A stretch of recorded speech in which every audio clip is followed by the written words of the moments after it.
দিল্লিতে মুখ্যমন্ত্রী এবং অর্থমন্ত্রীর উপর আক্রমণ ছিল পূর্ব পরিকল্পিত। শুক্রবার নজরুল মঞ্চে তৃণমূল ছাত্র পরিষদের প্রতিবাদ সভায় এমনই অভিযোগ করলেন তৃণমূলের মহাসচিব পার্থ চট্টোপাধ্যায় এবং রাজ্য সভাপতি সুব্রত বক্সী। পার্থ সুব্রতর বক্তব্য, মুখ্যমন্ত্রীর নেতৃত্বে বাংলায় সুশাসন ফিরছে, এগোচ্ছে বাংলা, তাই ঈর্ষান্বিত হয়ে অত্যন্ত পরিকল্পিতভাবে দিল্লিতে তাদের উপরে হামলা হয়েছে।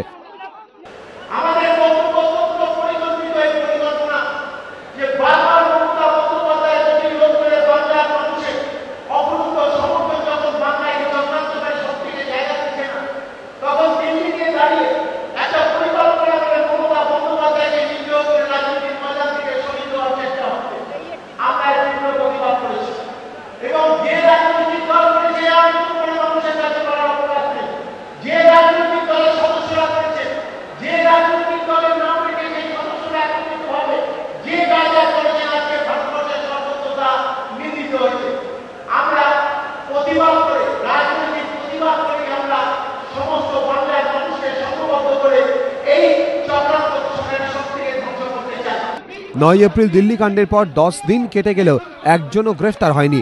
এ ব্যাপারে তীব্র ক্ষোভ প্রকাশ করে পার্থ চট্টোপাধ্যায়ের বক্তব্য, যতক্ষণ না অভিযুক্তদের দৃষ্টান্তমূলক শাস্তি হচ্ছে ততদিন আন্দোলন চলবে, প্রয়োজনে আন্দোলন দিল্লিতেও নিয়ে যাওয়া হবে।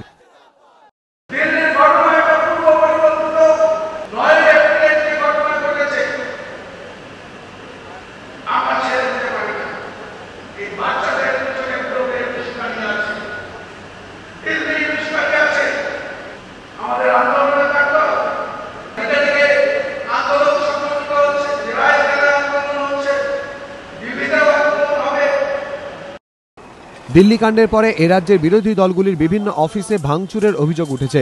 বিরোধী দলনেতার গাড়ি ঘিরে বিক্ষোভেরও ঘটনা ঘটে।